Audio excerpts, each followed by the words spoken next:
Vale, pues en esta ocasión vamos a hablar respecto al tema de hipotálamo e hipófisis. Como les había comentado, pues vamos comenzando por acá. Vamos a ver qué modalidad más o menos va jalando para que nosotros pues podamos tener una clase al alcance, ver las cuestiones más rápidas y esenciales del tema, una que otra aplicación clínica que pueda ser de relevancia, pero sobre todo que lo vean de provecho. Igual no es a lo mejor la mejor técnica, pero estoy seguro que hay una ligera mejoría comparado con los garabatos anteriores. Entonces, vamos a comenzar. Cuando nosotros hablamos de hipotálamo nos recuerda mucho al bloque que nosotros vimos de sistema nervioso. A final de cuentas, básicamente las grandes interacciones que van a existir en el cuerpo humano, muchos de los mecanismos de homeostasis van a ser llevados primordialmente por el hipotálamo y por su principal emisario, por decirlo así, que va a ser la hipófisis. Uno de los detalles más importantes que tenemos que considerar son los siguientes. Cuando hablamos del hipotálamo, hablamos de una estructura que está compuesta por varios núcleos distintos, cada uno de importancia capital para el funcionamiento de la homeostasis del cuerpo humano. Como ustedes pueden ver en el esquema, podemos ver muchos de estos distintos núcleos, una especie de aproximación a la anatomía y la distribución que tienen los mismos y su inmediata conexión con la glándula que va a ser de nuestro interés el día de hoy, que es la hipófisis. ¿Podríamos mencionar algunas funciones básicas del hipotálamo? Sí, podemos pensar a final de cuentas en la función de la regulación del apetito, en la función de la regulación de la temperatura, un centro regulador de la osmolaridad y prácticamente también su cercanía con la función de los ciclos que tienen que ver con el sueño y vigilia, pero eso lo tenemos ya registrado en uno de los videos anteriores, así que vamos a ir un poquito más con lo que nos concierne con respecto a la hipófisis. ¿Por qué es tan relevante hablar de hipófisis? Bueno, como les había comentado anteriormente, la hipófisis va a representar la suma de las mejores dos partes de distintos mundos histológicos y embriológicos. Cuando nosotros lo analizamos desde un punto de vista anatómico, tenemos un lóbulo anterior y un lóbulo posterior hipofisiario. Sin embargo, los orígenes embriológicos, vamos a ver que el lóbulo anterior tiene un poco más de origen con el famoso ectodermo superficial, que podríamos llamar que esto es la parte glandular propiamente hablando de la hipófisis. En cambio, vamos a darnos cuenta que la parte posterior se refiere o es formada por medio de las estructuras y de la involución de una estructura embrionaria que se conoce como la bolsa de Rathke. Esto es importante conocerlo, sí, porque al final de cuentas se traduce en un principio muy básico que ustedes podrán recordar. Cuando hay remanentes de la bolsa de Rathke, pues va a quedar un exceso de tejido y este va a formar un tumor que nosotros conocemos como craniofaringioma. Operable y todo, pero a final de cuentas pues puede tener sus distintas complicaciones. Vamos a empezar desde lo que nos parece un poquito más conocido con respecto a las partes más nuevas. Yo diría que de posterior a anterior, o a quien le guste, pues de atrás para adelante, ¿no? La cuestión que nosotros tenemos que entender aquí es que va a haber una adenohipófisis o lóbulo anterior, una neurohipófisis o lóbulo posterior. Cuando nosotros hacemos esta división debemos entender primordialmente cuáles son los productos hormonales de secreción principal. vamos a darnos cuenta que la neurohipófisis tal cual y la adenohipófisis comparten algunas relaciones interesantes. A nivel vascular, podemos decir que existe un sistema venoso de tipo porta, ¿sí? Así como ustedes conocen la circulación porta del hígado, esto también ocurre a nivel de la hipófisis. Otro detalle importante que podríamos considerar es que cuando hablamos de las secreciones hipofisarias, a final de cuentas, la hipófisis posterior no es más que la extensión de los axones y de las células que se asemejan más que nada a la glía, y más que un sitio productor tal cual de glándulas, un sitio productor tal cual de hormonas, es un sitio que retiene lo que ya había sintetizado el hipotálamo, principalmente los dos productos más importantes que tenemos en mente, que van a ser la oxitocina y la hormona antidiurética. ¿Qué podemos decir de la oxitocina? Vamos a decir algunas cosas muy simples. Puede ser estimulada por distintas cosas. Una de ellas, por ejemplo, pues es la estimulación de los pezones para la contracción del músculo liso que existe ahí, y eso ayuda a que haya lactación. Y si hay contracción de un músculo, pues entonces podremos deducir que su función tiene que ver con un tipo de proteínas G que van a estimular las cascadas de calcio, que es la proteína GQ. Tiene que ver con la respuesta sexual. Correcto, a la hora del orgasmo se libera bastante de eso, incluso se llega a decir de su función que por medio de las contracciones que genera supuestamente puede ayudar a que el espermatozoide campeón llegue con mayor facilidad al área ampular. Otro detalle que debemos considerar de importancia es que de las pocas cosas que la inhiben es el uso de los opioides. Eso es algo que podemos analizar más tarde. Cuando hablamos de la hormona antidiurética, hablamos de una historia un poco distinta. Hablamos de una hormona que sirve para abrir canales a nivel de los conductos colectores y hasta cierto punto evitar que esta orina concentrada que se pierda la mayor cantidad de líquido posible. Esto es algo que nosotros ya habíamos revisado anteriormente en otros videos. Recordemos que tiene dos tipos de receptores que se llaman B1 y B2. La función de los B1 tiene un poquito más que ver con contracción de vasos o en las arterias, y de los B2 pues tiene que ver con las reacciones que van a eventualmente abrir estos canales de aquaporines. ¿Por qué es importante esto? Bueno, a final de cuentas, si nosotros tomamos algunos de los conceptos más relevantes que hay acá, la hormona antidiurética, que es algo que deberíamos ver con más intensidad en nefrología, ciertamente tiene estimuladores e inhibidores de la misma. A grandes rasgos, un aumento en la osmolaridad. ¿Por qué sería eso una causante? De entrada, hay que saber que el órgano vasculoso de la lámina terminal hipotalámica va a ser el que se encargue de propiamente censar y comprender hasta cierto punto el grado de hidratación del cuerpo. Entonces, entre menos cantidad de líquido haya, entonces va a haber una mayor concentración. Esto es el significado de un aumento de la osmolaridad, pero el líquido extracelular disponible va a ser menor.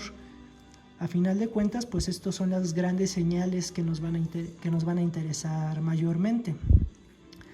Otro detalle muy importante es cuando hablamos de su famoso sistema renina, angiotensina, aldosterona. La aldosterona no es producida propiamente aquí, pero pues va a generar la angiotensina 2, un estímulo indirecto para favorecer la producción de ADH. Es un detalle extra que podemos ver después. Para no perdernos propiamente en el exceso de explicaciones, cuando hablamos de los inhibidores más relevantes de la ADH, en la vida diaria podríamos decir que el consumo de etanol es el más asociado a esto.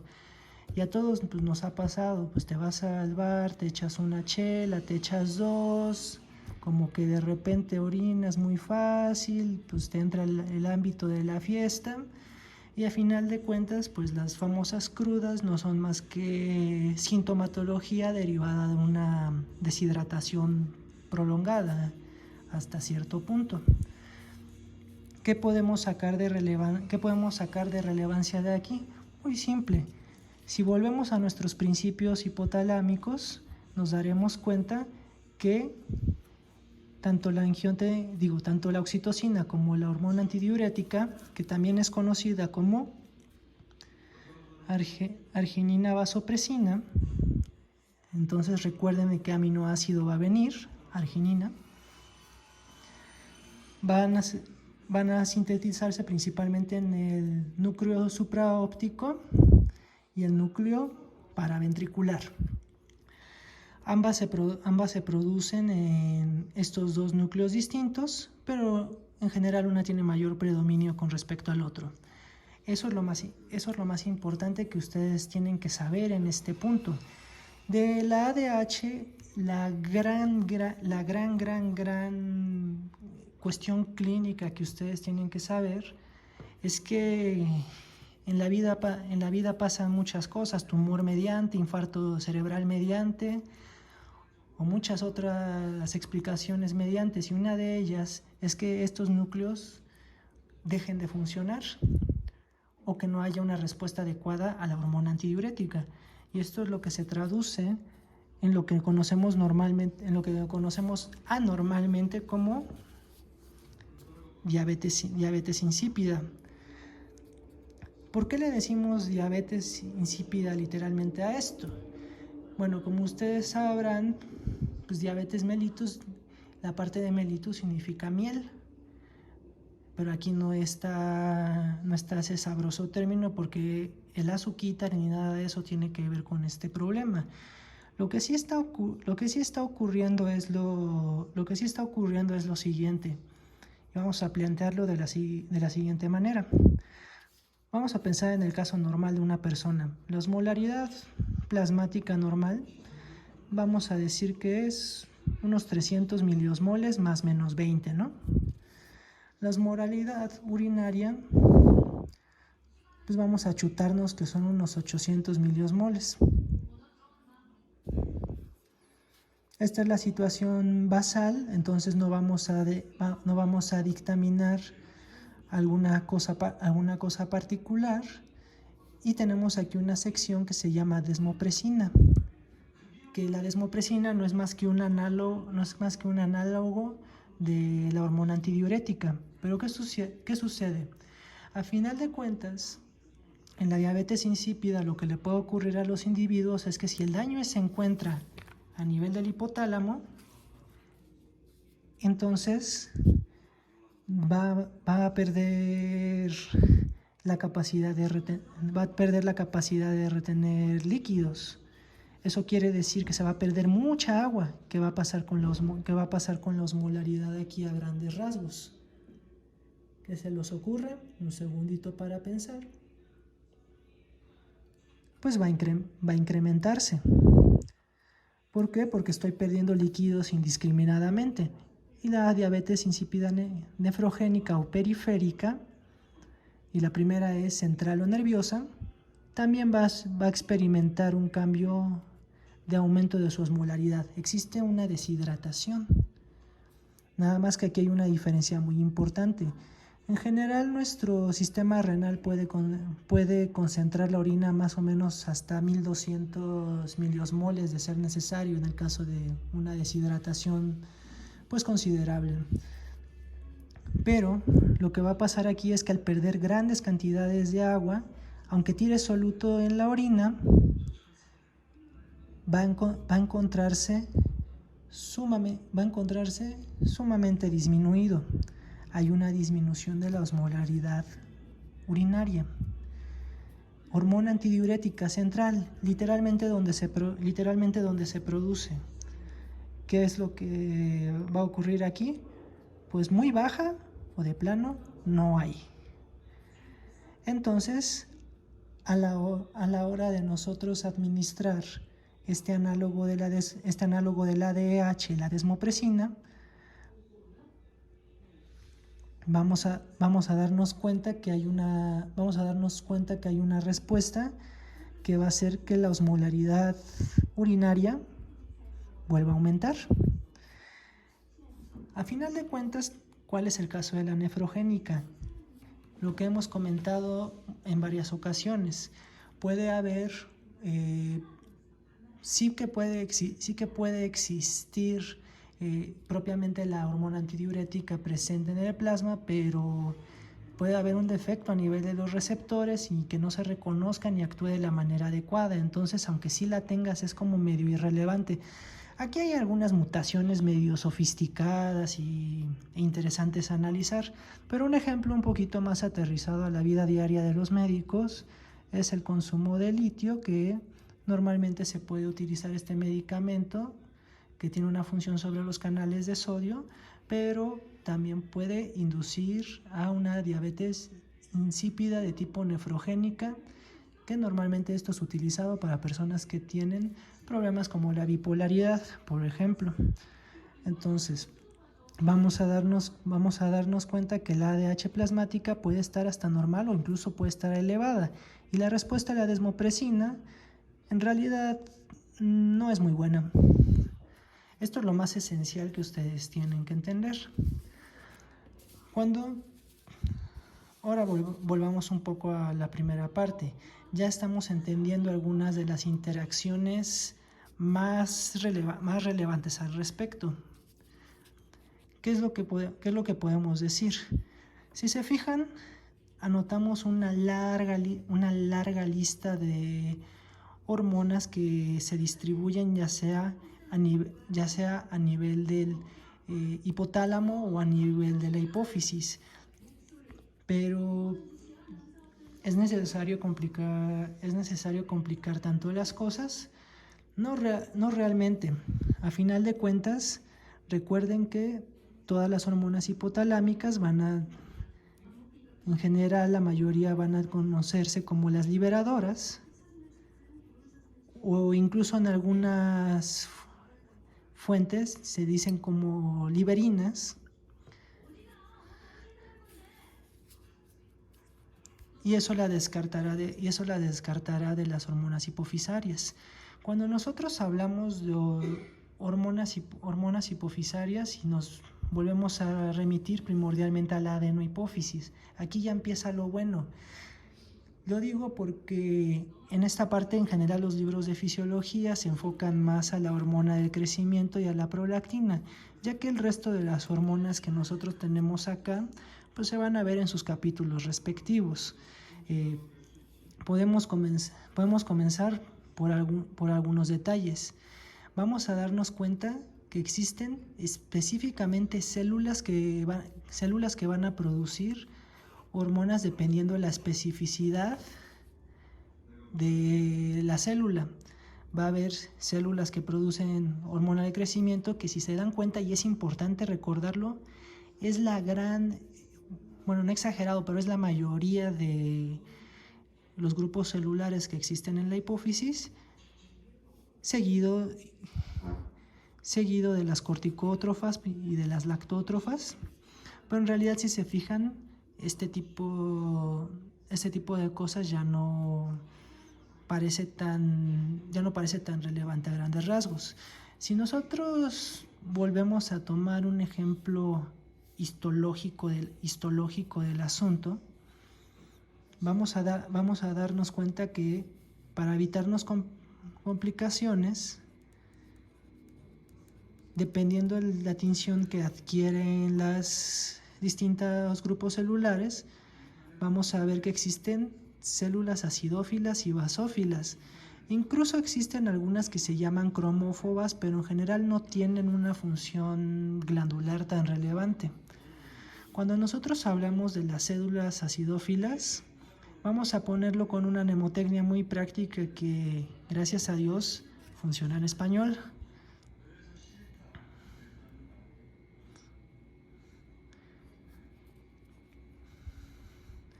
Vamos a poner las células somatótropas, que son las de las células del crecimiento, de la hormona del crecimiento, y las células lactótropas, nada más que tienen otro nombre, mamótropas también, como de mama. Si ustedes quieren recordarlo, pues pueden considerar que la A es la primera letra y estos son los primeros temas que vamos a ver, o algo un poquito más práctico, recordar. Vamos hasta dibujar acá a alguien con cabeza de limón y lo que quieran. Que la gente ácida soma mona. ¿Qué querrá decir eso? Pues no tengo idea. Muy bien. Ahora, en el grupo basófilo, pues prácticamente podemos colocar a todas las demás, ¿no? Corticótrofas, tirótrofas. Y hay un grupito aquí que me llama mucho la atención, que es el PIF, Prolactin Inhibitor Factor, o factor inhibidor de la prolactina. Una manera muy sofisticada y hasta cierto punto pedante de llamar a la fabulosa dopamina. Esperemos ir bien hasta aquí. Ahora, teniendo entendido esto, podemos avanzar algunos pasos extra. Primero que nada, vamos a hablar de lo que nos va a atañir de mayor relevancia. Pero antes un pequeño detalle. Hay algunas localizaciones específicas de las hormonas liberadoras en los núcleos hipotalámicos. No es que sea lo más indispensable de saberlo, pero es algo que a veces llega a ocurrir en los exámenes. Cuando hablamos del núcleo preóptico, es muy característico que se encuentre la hormona liberadora de gonadotropinas. Entonces, si hablamos de la cercanía con el óptico, si hablamos de la cercanía de la visión, esto es importante porque cuando hablamos de las estructuras embrionarias, digamos que estas son las células, digamos que esto que estoy dibujando son las células primordiales liberadoras de gonadotrofinas y están cubiertas por células que al migrar se van a volver en células para transmisión de la sensación olfatoria. ¿Por qué esto es relevante saberlo? Muy simple, porque cuando existe una falta de migración de estas y no hay una correcta migración más bien de estas futuras células nerviosas olfatorias, entonces vamos a tener a alguien que ni tenga impulsos para desarrollo sexual o para el desarrollo de los caracteres secundarios sexuales y que tenga un pésimo olfato. Y esto es lo que anormalmente llaman síndrome de Kallmann, que básicamente una manera de verlo, no es exclusivamente así, pero usando esta misma lógica, es que a lo mejor cuando ustedes ven a una señorita que tiene mala percepción de los olores, esto es raro, ¿no? No crean que a lo mejor es un señorito con algunos problemas muy serios. Vale, esperemos que esa parte se haya entendido. Ahora, sí vamos a hablar propiamente de la hormona del crecimiento. El crecimiento es una de las etapas más importantes en el ser humano. Es prácticamente la que sigue en el segundo paso después de nacer, si es que queremos recordar o tener presente todo lo que o tener presente lo que nos enseñaban en ciencias naturales cuando íbamos en la primaria, pero va más allá de eso. Las distintas interacciones que ésta puede tener, tantas posibilidades que existen, la hacen una de las hormonas con comportamientos más interesantes.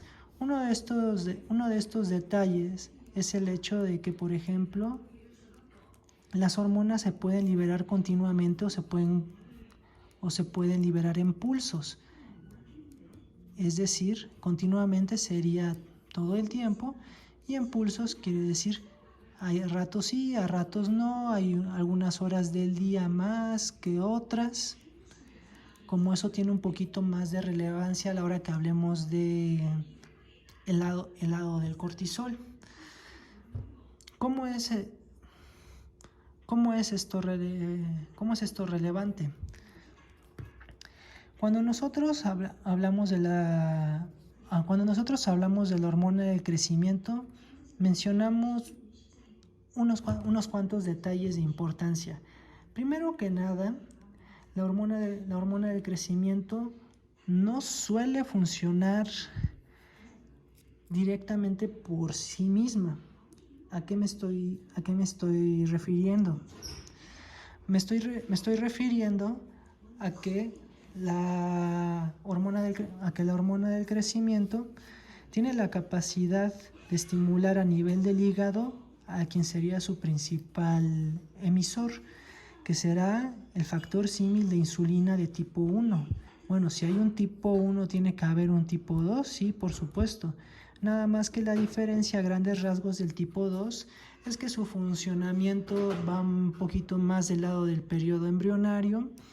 El receptor es un poco diferente, un tanto menos complejo en estructura, pero más que les interese mucho esto, pues sí que se deben fijar en la parte de que tiene una función similar a la insulina. Tiene que promover o disminuir la tasa de apoptosis, va a ser un antiapoptótico, va a favorecer la síntesis de proteínas y en general lo que ustedes conocen, va a favorecer el crecimiento. Cuando nosotros mencionamos algunos de estos detalles, nos llama la atención. Bueno, ¿qué tiene esta parte de relevante? Nosotros a lo largo de la vida vamos a producir constantemente hormona del crecimiento. Se libera en pulsos, sin embargo es algo que se produce normalmente toda la vida. Un pico obviamente a la hora de que nosotros estamos propiamente dando el estirón, y a medida que nos vamos haciendo viejos disminuye. ¿Por qué esto es relevante? Si se dan cuenta, pues después de dar el estirón aparentemente no tiene ya una gran función, pero lo que se ha visto experimentalmente es que cuando nosotros la administramos a un viejecillo, o se ha visto que cuando se le administra a un viejecillo ciertas dosis de hormona del crecimiento, le va a dar, o sea, no es nada exagerado ni nada del otro mundo, pero le va a dar un toque extra de juventud, le va a dar un toque extra de salud, va a ayudarle con el peso, hasta cierto punto con los tejidos blandos, para que se encuentren en un estado un tanto más aceptable. Pero de esto quiero derivarles algo sumamente importante. La hormona del crecimiento es sumamente específica entre especies. ¿Por qué esto es muy importante? Ustedes como médicos van a encontrarse que en diversas ocasiones, y más que nada del lado de los fisicoculturistas, pues se puede llegar a comerciar la hormona del crecimiento, pero en realidad ni siquiera es de humano, ¿no? A lo mejor te estás ahí echando las las hormonas de un hámster, pero así como tú no vas a crecer por administrarte las hormonas del hámster, él tampoco va a crecer por administrarse tus hormonas chafas, ¿no? Tenemos entonces ese detalle a consideración. Otro detalle importante y muy común, analizado desde el punto de vista de la pediatría, es que normalmente en la pediatría nosotros consideramos que el mejor reflejo del estado de salud de un niño es que este niño vaya creciendo. Sin embargo, el principal factor que determina que un niño no crezca, en términos generales, es la enfermedad. A veces la hormona del crecimiento puede dar una sobrecompensación cuando recupera la salud del niño y como si nada hubiera pasado, pero otras veces no llega a ser posible. Ese es uno de los detalles importantes que ustedes tienen que agregar.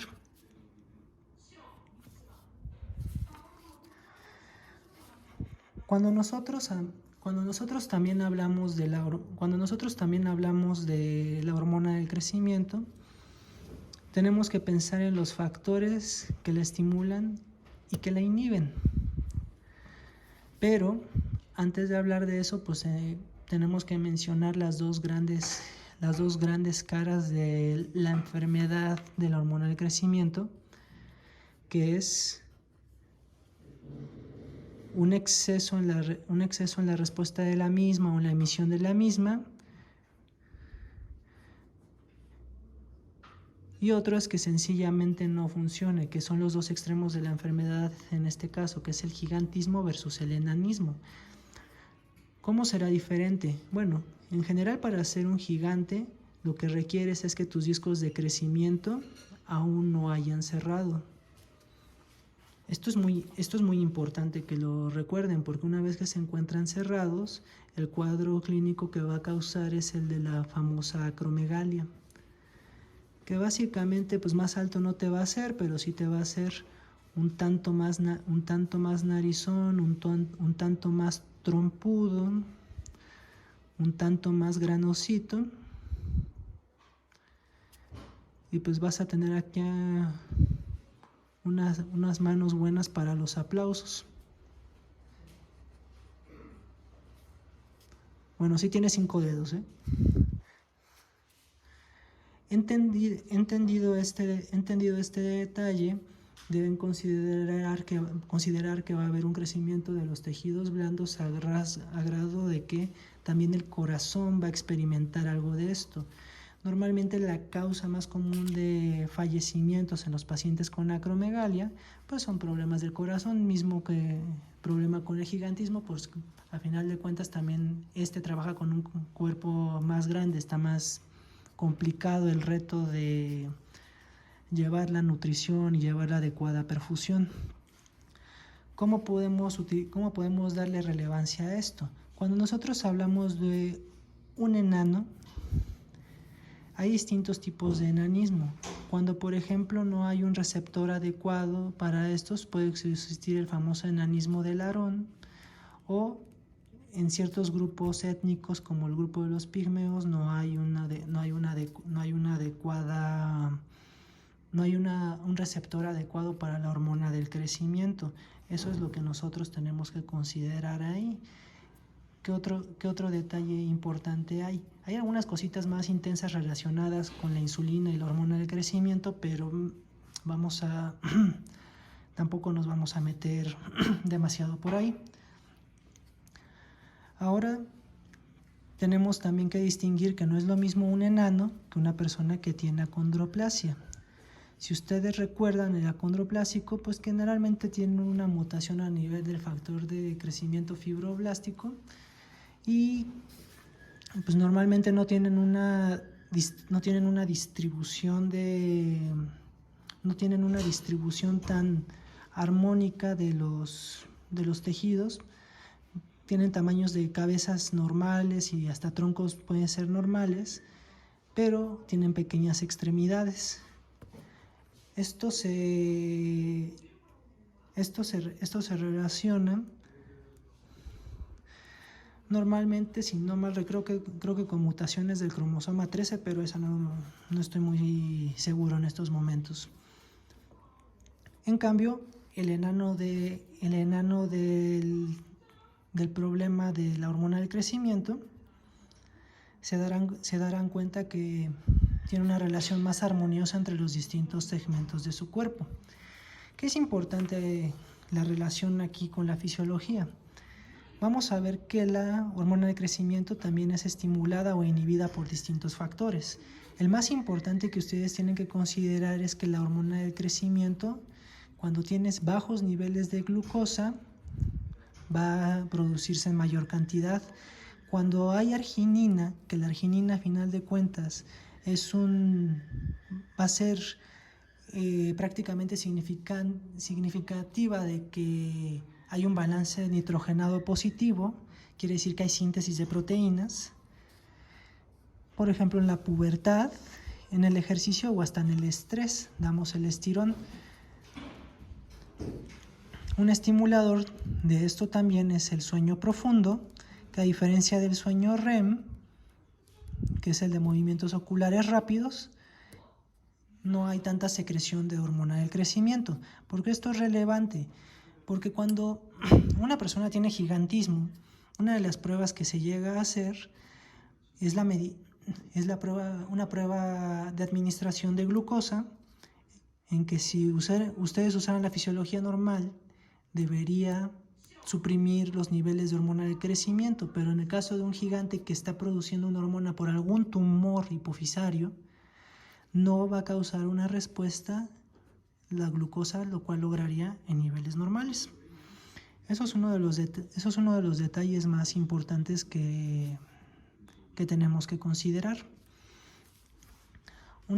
Algo más que nosotros no hemos anotado en la ecuación es la existencia de otra hormona que es conocida como la somatostatina, que a final de cuentas es el gran antagonista de la hormona del crecimiento, que normalmente, ya se nos está acabando el papel, luego vemos cómo lo hacemos, que normalmente el medicamento que tiene la capacidad de inhibir las acciones de la hormona del crecimiento es el famoso octiotride, que es un análogo de la somatostatina. Este sí es muy importante saberlo porque nos puede ayudar no solo en esta clase de casos, o por ejemplo hay hasta anticuerpos monoclonales como el pegvisomant que van directamente contra la famosa hormona del crecimiento tal cual. El octiotride puede tener relevancia con tumores productores de serotonina e incluso con ciertos sangrados de tubo digestivo, pero eso lo podemos comentar en otra ocasión. A grandes rasgos, la hormona del crecimiento va a causar una retención de sodio, por eso muchas veces se encuentran edematizados los sujetos que tienen acromegalia. Puede causar una resistencia, la GH tal cual, genera una resistencia a la insulina, por eso también la persona con acromegalia puede desarrollar hasta cierto punto diabetes.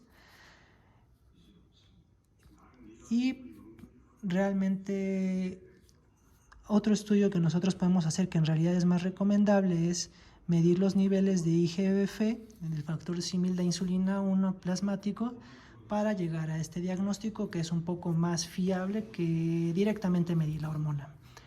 Esto serían algunas de las cosas esenciales que hay que saber de hormona de crecimiento.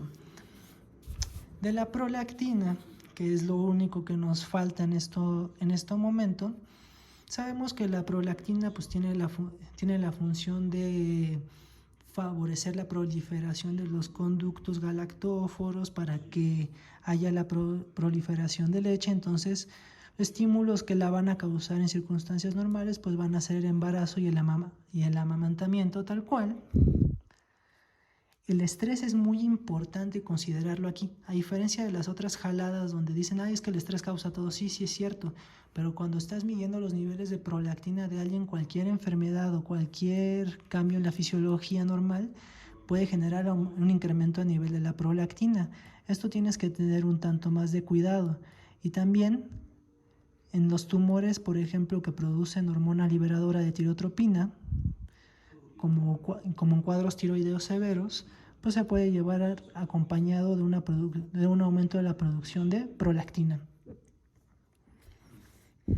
En general, los antagonistas de la dopamina pueden estimular la producción de prolactina, que al final de cuentas dopamina, recordamos que era el famoso PIF, el factor de inhibición de la prolactina, ¿no?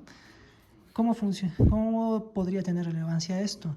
Se darán cuenta que, por ejemplo, muchos antipsicóticos, en especial los antipsicóticos que se llaman de una familia típicos, pueden tener entre sus efectos adversos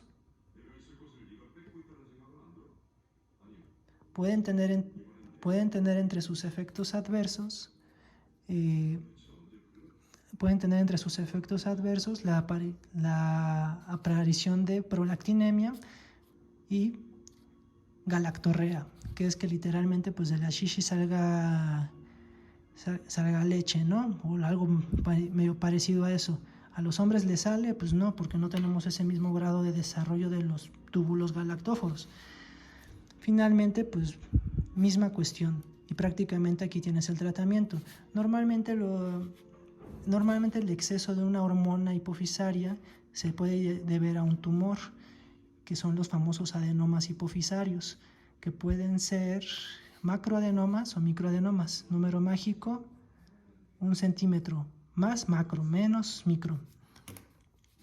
Eso es lo más importante a saber.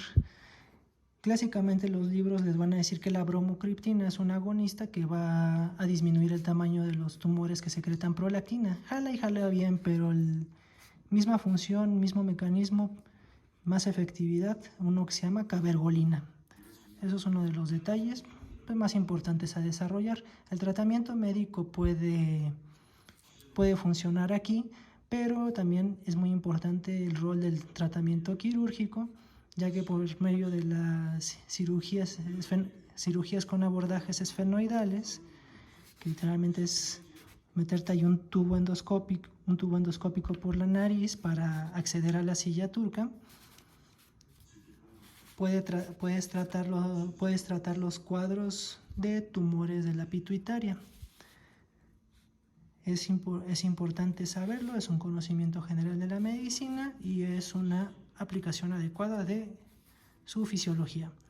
Bueno, eso es todo por esta ocasión. Pues esperemos que les haya servido de algo y que no haya estado tan mal esta forma de guiarlos.